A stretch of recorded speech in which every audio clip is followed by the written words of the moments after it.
Makes it an unusual or novel model on the high street?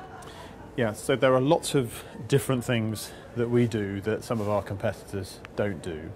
Perhaps one of them highest profile is that we share our profits in a very transparent and fair way with our people. So there's a direct financial reward for working for the partnership that you wouldn't get if you were working in most other high street retailers.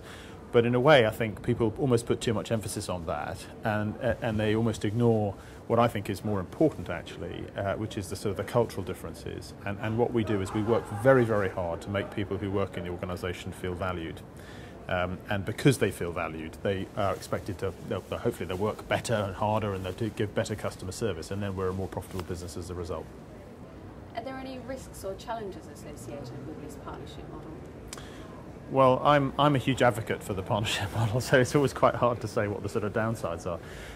I mean, I guess what we do place a real importance on is taking our people with us. And sometimes that can take more time. So in some organisations, people will may make decisions very, very quickly and execute them very, very quickly. I would say that we take decisions just as quickly, if not quicker, and we sometimes choose to execute them slower.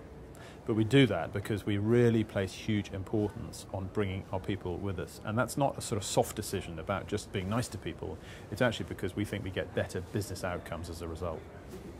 In challenging times, financial or otherwise, are there any particular benefits associated with working in a partnership or an employee-owned organisation?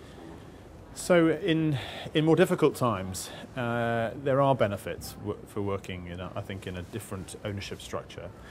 Probably apart from the actual financial benefits in pay and benefits and those kinds of things, I think more importantly, we run the business for the people who own it, and the people who own it are in the business.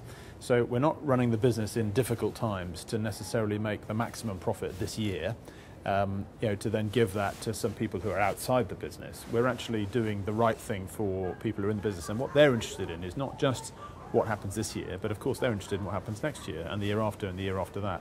So I guess the key difference is that we are just in every way we are more of a long-term business than some others with different ownership structures.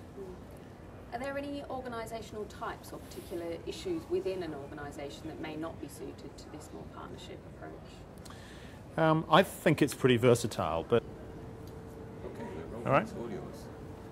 Okay. Just want to introduce yourself. Yeah, I'm Charlie Mayfield, Chairman of the John Lewis Partnership. Now, John Lewis is an employee-owned organisation. What does this actually mean for your staff? Yeah, so it means sorry, I'll try and keep your thing. So the John Lewis Partnership is owned by its employees, and that makes a huge difference to how we operate and to what it means to be working for our business. I mean, at the end of the day, we don't have employees, we have owners, and so that gives our people, our partners as we call them, rights of ownership, but it brings a lot of responsibilities, and really I suppose that's best summarised as being a responsibility to do your job better every single day for the company that you're a part of. Are there any other ways that this